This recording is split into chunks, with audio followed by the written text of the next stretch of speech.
Okay, hello, good day sa'yo, Leo. So, titignan natin kung anong energy mo itong January 22 to 31.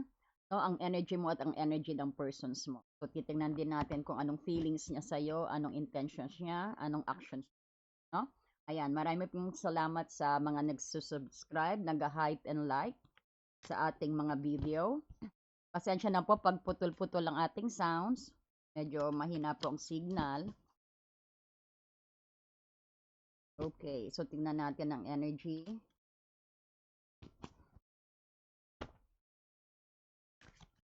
Para kay Leo po, para kay Leo, tignan natin. Oh, parang some of you nakipag-break ba o nakipaghiwalay? Parang pinutol na ang relationship, no? Baga, ah, ayaw nang tumanggap ng second chance, no? Talagang walking away sa isang relationship, Leo. Natin. Wow. I think there's a third party situations kung bakit na you decided yan, Leo, or sabihin na ikaw din nakikipag-date na Leo, or sabihin na parang nakita ko somebody wanted to get back to you. And cause ng hiwalayan is third party, or sabihin natin ikaw din siguro nag-move on ka na and ayaw mo nang bigyan pa ng isang pagkakataon. So ibig sabihin dito, may persons na gustong bumalik or a-approachin ka siguro, no? Itong December 22 to 31 na to have a date, na magsimula uli, no? Tell us more. Ano pa pong energy ni Leo? Anong meron kay Leo? Some of you din talagang, ayan nga, sabi ko while ago, separations. Talagang nakipag-separate din. And meron pa rin yung hindi nakaka-move on. Andiyan yung medyo bitter pa rin. Or some of you din, medyo yung hiniwalayan nyo, parang bitterness. Andiyan dyan yung sadness din at namimiss kayo. No? At talagang namimiss kayo at iniisip kayo. Parang ikaw ang laman ng buo niyang magdamag, no? Pag nakikita natin dito, talagang ang persons mo, naisip ka rin, or pwede kasi ang energy is magkapalit po, no? Either sa'yo o sa persons mo yan, no? O yung persons mo yan. Tell us more. Kay Leo, ayan, nagno-nostalgic energy siya, no? Pag tinitingnan niya yung mga picture nyo dati, ito yung someone from your past na nagkaroon ng third party. Nakita ko rito na hindi mo na siya tinatanggap. Leo, parang talagang tingin mo relationship is over because nagde-date ka na rin, no? And you're hooking up, kumbaga, nag-enjoy ka rin siguro being single or with some other party, no? Pero ang some of you din na Leo, ayan, may talagang nami-miss pa, nasa nostalgic energy din, no? Pwede rin na ang persons ninyo nami-miss pa kayo, hindi medyo bitter pa siya, hindi niya matanggap pa ang inyong separations, no? Yan, super nakita natin. So tignan natin kung anong energy ng persons. Anong feeling ng persons? Tell us something about sa persons ni Leo, persons Leo, kung anong feeling sa kanya. Anong feelings? Oh, wow. He's very determined sa'yo. He's moving forward at may goal siya sa'yo, Leo, no? You got the chariot dito. Parang malaki ang pinaplano niya. Parang may plano pa siya rito. Parang, parang ikaw din siguro ang gusto niyang makasama. No? And expect some full of actions din sa persons mo, Leo. Ayan, very excited. He's very excited with you. Parang feeling ng persons mo actually is uh, yung buhay niya is nagkaroon ng adventure, no? And he is willing to cooperate, to collaborate. He's very excited sa inyong relationship. Parang kung makikita mo rin Leo na is very into you, no? He's very excited sa relationship na to and he's full of energy kapag kasama ka niya. no? Very determined siya na maging successful ang inyong relationship. And he will do the work also, hindi lang ikaw, no? Tell us more. Wow, ang intentions niya sa'yo, Ten of Cups. Justice. Oh, naku, sana naman lahat. Ayan, in harmony. Ganda naman.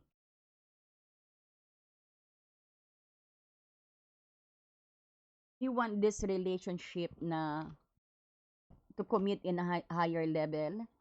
Kumbaga, gusto niya mag-commit, parang he's seeing himself that this relationship is worth na parang may patutunguhan. Ah, talagang masayang-masaya siya, parang feeling niya ikaw na yung sa'yo niya nakikita yung totoong pagmamahal at gusto kanyang makasama sa habang buhay, gusto kanya maging family, gusto niya magka-baby sa'yo o gusto mo siyang anakan, no? At kikita mo this is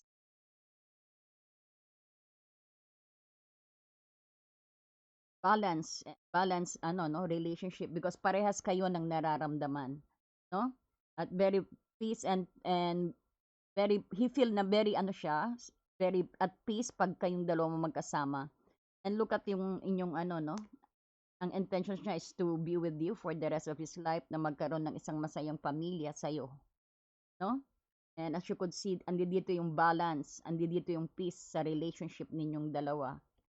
Yan. Some of you might be dealing kay ano, no?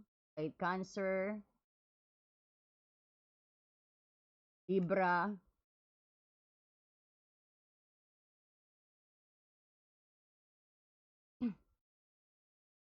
Okay, so tingnan natin naman kung anong naman ang feeling mo sa kanya.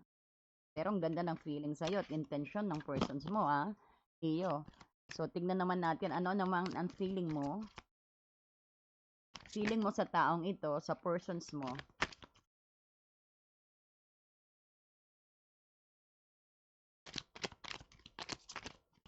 Anong feeling ni Leo sa persons niya? Oh yeah, you both the same ano feelings, no? Talagang nagwo-workout din kayo and dito yung is enjoying you are enjoying his company too, no? Talagang gusto mo rin siya. So malaki ang patutunguhan talaga nito. Pupunta talaga ito sa Ten of Cups. Nakiki-cooperate ka rin. Dito yung he might gonna ask you for another date din, no? As more. Talagang makikita mo dito ang persons mo ngayon is parehas kayo ng nararamdaman. Di kaya bago lang to. Ayan, no? You got the Two of Cups dito, no? Tell us more. Yeah, may sense of loyalty to. Parang hindi niya hahayaan na ano, hindi niya hahayaan na mapunta ka sa iba. Talagang sa'yo lang siya, no? At talagang sa'yo lang din siya. O ikaw din, hindi mo din hinahayaan na mapunta pa sa iba to, no? You are both excited. Pero someone's wanted to ask some apology sa'yo. Parang may nakikita ko may apology din. Nag-aas ng apology. Actually, ikaw pinapakita mo pa lang, hindi mo pa rin actually full blast na pinapakita. Pero siya, grabe na siya magpakita sa'yo ng pagmamahal. Pero, ikaw hindi pa, kumbaga, yeah, parang nagde-date pa kayo, hindi mo pa talaga pinapakita ang loob. Medyo reserve ka rito na you are protecting something. No? O baka some of you, you are enjoying each company. No? Hindi pa kayo talaga yung naka-committed to each other, pero ang persons mo, binibigay na talaga ang lahat sa'yo. No? Talagang full blast siya, emotionally, physically. No? Pero ikaw nakikita natin dito, card mo is parang ano ka pa, no? Parang county pa lang. Yan din siguro parang gusto mo mag-say sorry sa kanya. Tapos parang dahil siguro you're still dito, you're still hurt ba dito or you're still sad, inaantay mo pa rin yung last mo before itong persons na to. But you're trying your best. You are trying to move on din siguro sa dating relationship. Nakikita natin dito na pinapakita mo pa lang ang konti pa yung full blast na pagmamahal sa kanya. Siguro you're trying to protect something din dito, no? Pinoprotektahan mo rin dahil siguro sa experience mo rin sa last relationship, no? That's more. Tell us something about Leo's or his person. Ngayon, parang makikita mo ang reasons dito. You know, if you wanted to reconcile from the past, but someone from your past is coming back to you or i-approach o yan pa rin. Kaya hindi rin mo rin siguro pinapakita pa dyan sa new persons mo, sa present persons mo, sa current persons mo ang buong puso mo sa kanya because you're still thinking of the past. No? The one that's the relationship is over. No? Pero ngayon, so maybe ito, bago pa lang kayo nagde-date ng taong to, pero itong taong to full blast na siya magbigay sa'yo, mahal na mahal ka. Alam niya at may plano siya. Talagang nabighani siya sa'yo. Talagang gusto ka niya. No? Leo, ngayon malalaman mo kaagad dito kung bakit din he's still protecting kaya din sabihin natin nasa dating phase pa rin kayo kung tutusin kung iniisip mo yan Leo parang you're still dating pero itong persons mo talagang malapit na ma-obsess sa'yo no pero nasa right man pa naman feeling mo yeah we're still dating yes kasi nga you're protecting your heart kaya konti pa lang ang binibigay mo the Page of Cups dahil nga someone from your past pa, that's may be still fresh o hindi pa complete ang talagang pag-move on mo sa persons na yan, no, Leo? That's more. Leo, it's showing your strength here. Approval. Pero nakikita mo dito itong strength, no? Your Leo energy. So parang from the past, parang you've learned something, no? And talagang hindi na kumbaga you wanted to cut the pattern na yung dati na paulit na ayaw mo nang maulit talaga parang gusto mo this is gonna be the last no although although nakita natin dito na iniisip mo pa rin ang previous relationship mo you're doing your best then kaya siguro yes you're thinking from the past din dito kaya lang iniingatan mo na ngayon sa new persons na to, iniingatan mo na hindi mo na ibigay yung full blast. Tama ba, Leo? And you wanted to tame it, no? Parang siya naman, no? Kumbaga, siya naman ang hindi na lang pa na ikaw nang ikaw magbibigay lahat. Ngayon parang nalalaman mo, parang yun, nakilala mo ang value mo sa totoo lang. Sa previous na relationship mo, na nag-end, parang sa persons na to, gusto mong subukan na ipakita sa kanya yung value mo. Parang gusto mo, or sabihin natin, gusto mong makita sa taong ito na binavalue ka niya.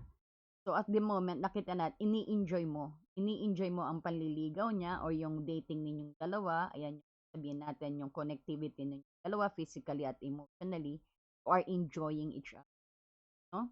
Parang you're taming him. Dahil I could feel na ayaw mo nang maulit ang pattern na dati lang ikaw nang ikaw ang nagbibigay. No? Tama ba? Leo, tell us more. Ganda. Tell us more. Talagang you transform a lot. No? Nag-transform ka, you got 2 deaths dito. Talagang, or sabihin natin, advice din to sa'yo na you need to let go of the past para ma-accept mo, para magkaroon ka ng space sa pag-ibig na binibigay ng taong ito. Kumbaga, at the moment, contented ka, natutuwa ka na, nililigawan ka na, nakikita mo yung pagkikare niya sa'yo, no?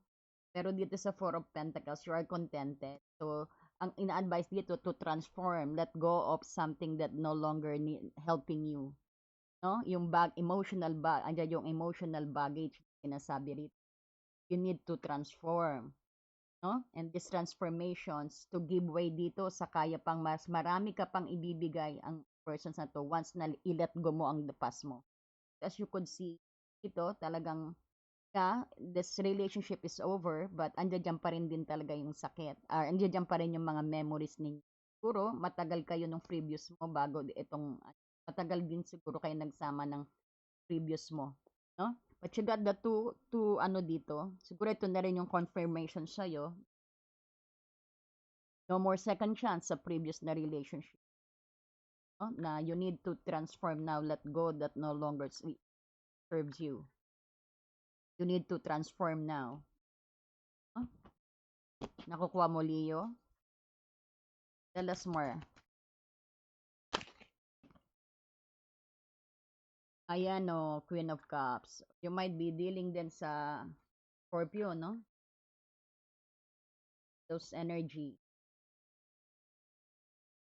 Pisces, Cancer, Scorpio. Ayan, Queen of Cups. Tama, sabi ko. You need to, no, para mabigyan mo rin ang persons mo. Para maging balance kayo, para maging balance kayo. Malay mo, no? Ang taong ito baka parang tingin nito hindi ka ready mag-commit. Siya bigay ng bigay. Work hard siya. Tapos konti lang ang nakikita niya sa'yo. No? So, kailangan let go of magbigay ka ng space para ano, sabihin natin, mas lalo mong ipakita din na gusto mo na rin siya. Parang gano'n, no? Pero nasa iyo yan. Gusto mo rin siya, nag-i-enjoy ka. Kaya lang siguro sabihin natin talagang nag-iingat ka, Leo. Andito yung Queen of Cups, no? Gusto niya ang pagiging sweetness mo, Leo. Pagiging adventurous niya. Or gusto mo sa kanya yung ganyang energy din. But ang sabi rito, no, pero pinakamensahe na nakikita, let go of the past para makapagbigay ka ng, kasi kung makikita mong energy ng feeling siya, may plano na siya sa inyo kahit you're still dating. No? So, mauwi talaga sa kasalan because of the Ten of Cups dito, happiness. So, ang Page of Wands dito, nag-enjoy siya talaga. Collaborations nga kayo. He's hoping maybe then na work out ang relationship. Dahil tingin niya na that is balance. No? Parang ikaw din ang na-advisean dito na to make new memories. No? To make new memories. Parang the past is over sana sa'yo. Para mabigyan mo na rin siya ng na talagang fully pagmamahal mo sa kanya. And this person seeing you very loving and sweet. No? That's more. Lovers, it could be a soulmate connection. Baka ito na yung talagang para sa'yo na tao. No? Look at the outcome, lovers. This is a soulmate connection. Na makikita mo na you are joining force, no? So I think I think magkakaroon ka rin ng realization, no? Wag ka matakot na i-full blast na because you deserve this love na nakikita natin. Kumbaga tapos na ang cycle mo sa dati mong relationship. Ayun, ito yung new beginning na binigay ng universe, no? Nakita natin, do not be sad kasi some of you talagang sad pa sa ano.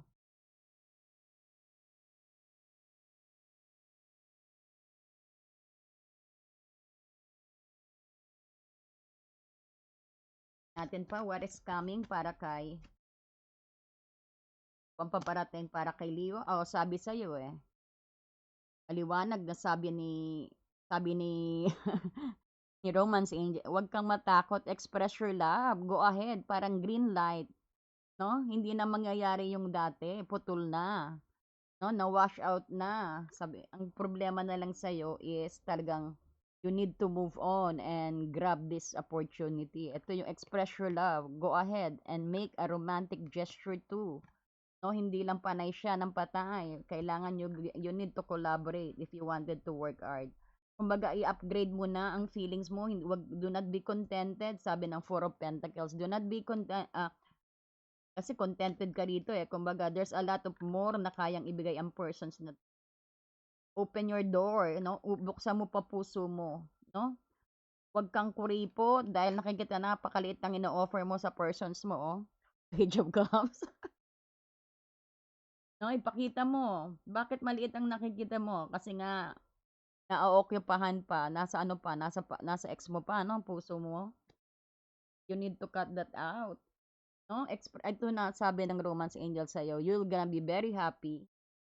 No? Because ito yung soulmate mo. No? Talagang meron kayong kailangan yung mag-connect na. So, wag kang mahiya, hindi na mauulit ang dati. Kasi ito yung sabi ng Romance Angel, express your love, no? And some of you din siguro ibang lahi, no, na medyo kailangang parang nangangapa sa mga sabihin natin sa inyong communications, medyo nahirapan siguro kayo ng inyong language to each other, no? Or this is also yung religious ninyo, yung beliefs ninyo. So yan din nakakaapekto sa love life mo na.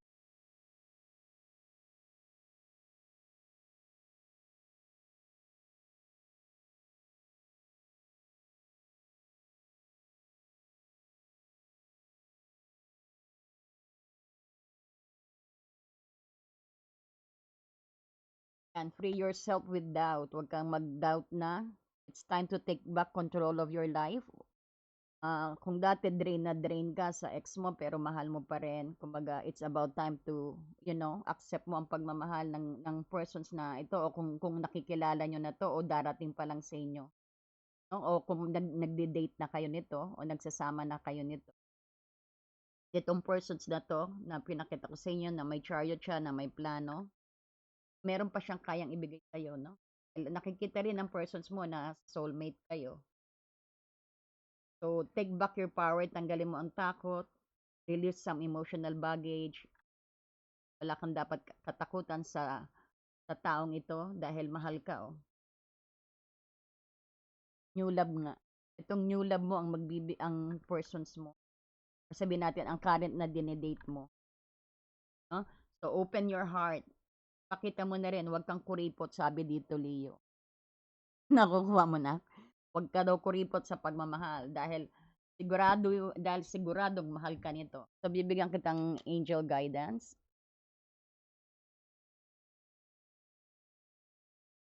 Leo. 10-10, growth. So, you know, isipin mo na rin ang nangyari rito, Leo, is part of your journey na kailangan matapos yan para pumasok ito love na talagang totoo na para sa iyo. This is about alignment. Parang you are being aligning na ina-align ka na actually sa talagang totoo na para sa iyo, no? At ina-align ka na sa talagang persons na connected sa iyo, na sa soulmate mo, no? So, wag mong kimkimin ang galit or sabihin or you're still hoping sa ex mo na babalik dito. So, nakikita natin sa iba sa inyo na mukhang hindi na babalik ang taong ito, so let go. Yung last na persons ninyo, no, na medyo nasaktan pa kayo, no? Panay pang iniisip nyo siya, kumbaga it's about time to let it go because look at who's coming, the lover, your soulmate, no? Nakikita mo ang sabi dito, because you need to grow. Dahil ang persons mo hindi ang previous na ex mo hindi na kaya sa level mo because you are growing, no? Sa mga experience mo sa kanya, nagguguro ka, no? Sa ex mo, naggrow ka, you got lots of lessons na natutunan. Dapat lessons ang kunin mo. Diyan yung nagugukro ka. Kaya, yung paghihiwalay ninyo ng ex mo, itong separations na to, is meant to happen. No? Kasi you are aligning dito sa new love mo o sa bago mong dinedate, na-align ka dahil yan ang soulmate mo. No? You'll find very peace and harmony, paliligayahan ka nito. At nakikita na rin naman natin, mahal mo na rin. Kaya lang dito, you need to, i-full blast mo na rin. Or unahin mo siguro tanggalin muna ang excess emotional baggage mo sa nakaraan para talagang full blast ang inyong dalawang connections, no? At parehas kayong mag-collaborate because may potential ang relationship na to. At talagang I think this is meant for you, no? Itong new love mo is very specific na new love mo to. Or sabihin natin new persons or sabihin natin current na dinidate mo, no? Sa mga may asawa naman nakita natin yung wag niyo pong pagselosan o kung medyo nagda-doubt kayo sa ibang ano naman na married na, wag kanyong pagdudahan po ang inyong asawa o ang inyong dahil pinagdadaanan lang ito. At asahan mo, wag mong pagdudahan dahil ang person mo mahal ka, no? At ayan, nag-grow ang inyong relationship. Sabi rito, you have a message sa ating, at may bulong ka na, ang bulong sa'yo ng angel. Ito ha, 10-10-10. So, this is growth. yung cycle na yung ex mo, no, sabihin natin, ang inyong nakaraan, it's about time to release it. Tapos na ang karma ninyo, no? Kumbaga itong sabi, 10-10 growth. Spiritual awareness is opening you to all that you are ready to see. So kaya ganon. Kaya kung bakit din kayo nagkahiwalay, no? Ngayon nakita mo na, no? At nakita mo rin siguro ang kaibahan pinapakita ng bago mong persons, ng current persons mo, no? Na ini-enjoy mo ngayon actually, no? I-enjoy mo. Gusto mo rin talagang kaya lang medyo maliit pa ang puwang, no? Dahil maliit pa ang in-offer mo sa kanya. So, no, Leo? So, itong sabi dito, spiritual awareness, 10-10-10 din, binigay sa yung number. Ang ibig sabihin ng 10-10-10, that is growth. Spiritual awareness is opening you to all that you are ready to see. Your destiny is being fulfilled, no? Ito na, malapit na. Ito na yung new phase mo, new cycle mo. So, keep your intention pure with your eyes.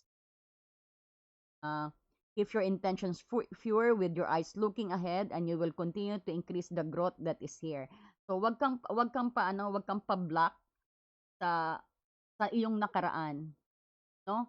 Just go ahead ka lang, ang sabi ng message ng ang bulong sa iyo. Lakad ka lang, no? Wag mong hayaan na tigilan ka ng iyong nakaraan. Dahil ina-align ka na sa talagang sa iyong really fast sa ano para mag-grow ka. Dahil you are growing, no? Iwan mo na yung mga hindi mo naka-level, kumbaga. So ito na yung soulmate mo, dinadala na sa iyo. So you need to ride, kailangan yung vibrations niya magkasama.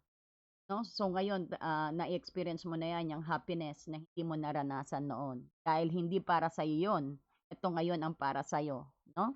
Nakikita mo dito. May affirmations dito. You could listen and follow me. Ang affirmations, the more I invest awareness in my growth, the closer I continuously become to the outcomes I am seeking. Ayan. Ganda. Ayan, no? Pengi naman pong like and hype dyan. Napakaganda ng reading sa'yo, Leo, no? And marami pong salamat sa inyong panonood at pag-share po ng ating video. Thank you so much and good luck sa'yo. I hope na makatulong sa'yo to, Leo, no? Sa paggawa ng desisyon. Sa'yo. Dear friend, have you ever felt so stuck, hurt, or hopeless that you knew something had to change, but you didn't know how things would work out? A time when you could have really used more insight and guidance, or at least a new way to nurture yourself and bring a little more peace into your life. We all struggle with our own issues, self-defeating patterns, and conditioning, all of which color our views of ourselves and the world, whether we're aware of it or not. Add in the chaos of modern life, and it makes sense that you might not know what to do, where to turn, or even what's holding you back. But what if you had a tool that could help you not only relieve stress and anxiety, but also help you focus on self-care and get clear on what blocks your way to living the life you truly want and deserve? In HAR, everything will be revealed to you. In HAR, you will be inspired, enlightened and empowered. Mahal kong kaibigan, naranasan mo na bang mapagod, nasaktan, o nawalan ng pag-asa na alam mong may kailangang baguhin, ngunit hindi mo alam kung paano mangyayari ang... Dear friend, have you ever felt so stuck, hurt, or hopeless that you knew something had to change, but you didn't know how things would work out? A time when you could have really used more insight and guidance, or at least a new way to nurture yourself and bring a little more peace into your life. We all struggle with our own issues, self-defeating patterns, and conditioning, all of which color our views of ourselves and the world, whether we're aware of it or not. Add in the chaos of modern life, and it makes sense that you might not know what to do, where to turn, or even what's holding you back. But what if you had a tool that could help you not only relieve stress and anxiety, but also help you focus on self-care and get clear on what blocks your way to living the life you truly want and deserve? In HAR, everything will be revealed to you. In HAR, you will be inspired, enlightened and empowered. Mahal kong kaibigan, naranasan mo na bang mapagod, nasaktan, o nawalan ng pag-asa na alam mong may kailangang baguhin, ngunit hindi mo alam kung paano mangyayari ang... Dear friend, have you ever felt so stuck, hurt, or hopeless that you knew something had to change, but you didn't know how things would...